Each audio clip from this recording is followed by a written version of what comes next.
आगाव सरला काहीतरी म्हणून आलं पळून. मास्तर मध्ये हे इकडे इकडे. हा भाऊने जरा मौन व्रत धरलाय आज. मग भाऊ. तर नमस्कार मंडळी, स्वागत आहे तुमचं नवीन ब्लॉग मध्ये. तर गाईज आता मी बाहेर आलतो, आपला ब्लॉग अपलोड केला. कारण की 5G आपल्या रूमवर चालत नाही. आता चाललो रूमवर. आज तेवढी तब्येत खराब आहे, काय बरोबर नाही आज तब्येत. आवाजही बदललाय, तुम्ही बघ ऐकू शकता. चाललो आता रूमवर. तर गाईज रातभर पाऊस होता, बघू शकता. सडक सगळी अशी वल्ली झाली. आणि ही गॅंग कुठे हिंडायली का डोकेश व्हायची. भांडणं करू नका रे, घरी जा. तर गाईस आता रूमहून तयार वगैरे झालो, आंघोळ वगैरे केली. आता चाललो कॉलेजवर. तर गाईस आता लेक्चर वगैरे झालंय. श्याम भाऊ आलाय. सगळी अजून दुसरी गँग कोणतीच नाही आली. श्याम, मी आणि आलाय ते तिकडं आख्याच्या दुकानावरच आहे. तर गाईस आता अनिकेत भाऊ आलेला आहे आणि इकडं पाणी बी चालू झालंय. पाणी घेऊन आला यो गडी गावाकडून. या गड्याचा NSS चा फॉर्म भरायचा राहिलाय. किती किती ब्लॉक झाले असतील याचे NSS च्या फॉर्मवर, अजून भरलाच नाही भाऊन. आगाव सरला काहीतरी म्हणून आलं पळून. मास्तर मध्ये हे इकडे इकडे काहीतरी बोलले आगाव सरलं. काय बोलले ते मला बी ऐकू नाही आलं. तर गाईज आता भाऊची कटिंग करायची, चाललो आता गाडीवर बसून. गाईज भाऊची करायची होती कटिंग, पण दुकानच बंद आहे. आता आलो चहा घ्यायलो, रामूच्या हॉटेलवर आहे.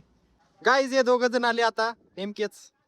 हा ना, इथं पहिल्यापासून हे ठेवलेले होते एवढे मोठे. आणि हे दोघं म्हणाले की एवढा चहा पिला का तुम्ही दोघांना. अरे काय धंदे झाले रे. हट, लाज वाटते का तुमच्या दोघायला. गाईज हे दोघ जण आलेत आता. हे हॅशटॅग NSS. आणि हे मी बॅगेतून पेन काढायले. पेन आणला नाही या दोघांनी बी. गाईज आता कॉलेजवर आलो, या दोघांचा NSS चा फॉर्म भरायचा आहे. आणि याचं काहीच काम नाही बरं, हे असंच फिरायला आमच्या सोबत. गाईज याकडे ऍडमिशन बी नाही कॉलेजला, आणि कॉलेजला यायला पाय तोड पाय तोड तोड दाखवले. तर गाईज आता सरला फोन लावला, पण सर गेले जेवायला.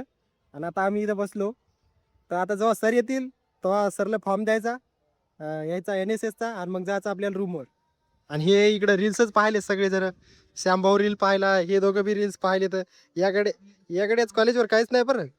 याकडेच कॉलेजवर काही नाही, तरी बी आलाय गडी. रील्स पाहिजे मित्राचं, त्याच्या मित्राचं आहे. अनिकेत तर्के कोण आहे काय माहित, कोण आहे त्याचं आहे. आता आम्ही इथं बसलो थोडा वेळ. हे पण आलू भाजी.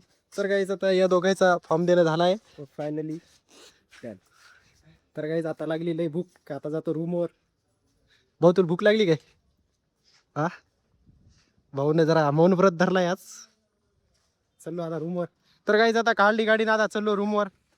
तर गाईज आता फ्रेश वगैरे होऊन चेंज वगैरे करून आता चलो टायपिंगला. तर गाईज आता टायपिंग वगैरे झाली ना, आता मी ग्राउंडला आलतो. बघा किती सुंदर वातावरण झालंय, किती भारी दिसायले हिरवं गार. वरून आभाळ आभाळ तर सगळं गेलं. सकाळी लय पाणी पडलं रातभर, आणि आता सगळं गायब झालं आभाळ. पण हे किती खतरनाक दिसायले बघा. आणि आज ग्राउंडला बी कोणी ग्राउंड मारायला आलं नाही, कारण की हे चिखल आहे समोर. इथं बघू शकता चिखल आहे असा. ग्राउंड नंबर 1 दिसायले, पण काही म्हणा तिकडं क्रिकेट चालू आहे लेकरायचं. तर गाईज आता आलता समाधान भाऊचा फोन, तर ते आता गडी यायलाय. त्याचा फोनला काय झालं का डबल बिघडला त्याचा फोन. आता इथं इथं आपले रामूच्या हॉटेलपाशी येणार आहे ते. मी चाललो आता तिथं. आणि हे बघू शकता, हे पाणी साचलं इथं ग्राउंडमध्ये, किती भार दिसायले. अरे फसतो का बी. इकडून जातो साईडनं. आणि मी आज बॅगी घातलेली बघू शकता, ही बॅगी मर्राची मोठी झाली. आता कॉलेजून आलो तेव्हा घातली बॅगी. चलो आता रामूच्या हॉटेलवर. दिवसभर गाईज भाऊच्या फोनची केबल गेलती म्हणून चार्जिंग व्हायला गेली. चलो आता रूमवर. केबल तर घेतली दुकानावर. तर गाईज आता आपल्या आकाश भाऊच्या दुकानावर आलतो. इकडे समाधान भाऊचा नेमका फोन चार्जिंग लावला, हे बघू शकता. आता माझी तब्येत झाली खराब, आता जातो रूमवर. काय आज लय तब्येत खराब झाली. गळ्यात बी जरा आग व्हायली. तर भेटूया पुढच्या ब्लॉग मध्ये. हे भाऊ हसायला इकडे, गळ्यात आग व्हायली म्हणल्यावर. तर भेटूया पुढच्या ब्लॉग मध्ये. ब्लॉग जर आवडला असेल तर लाईक करा, आणि आपल्या चॅनलला सबस्क्राईब करा. मग भाऊ ते दोघे जरा हसायले तर काहून तरी. तर भेटू पुढच्या ब्लॉग मध्ये. बाय.